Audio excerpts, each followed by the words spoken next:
The 4th of July is a time for celebration and fun. However, remember your pets don't know what's going on. Loud bangs can make them feel scared and shaken up. A local veterinarian was able to give us a few tips to keep your pet safe on the 4th.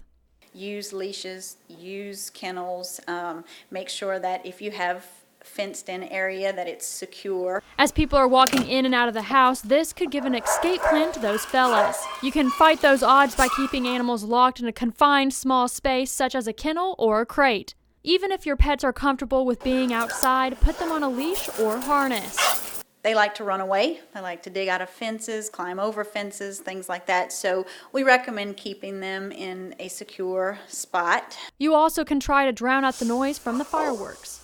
If they can hear the fireworks, sometimes if you leave the TV or the radio on, that will help to calm them down. In addition, it's important to make sure your animal is wearing a collar and updated tags or chip. Another good thing to do is take a current picture of your animal head on so you can identify it after. Animals available for adoption at the shelter might have to pay the price if your pet is picked up.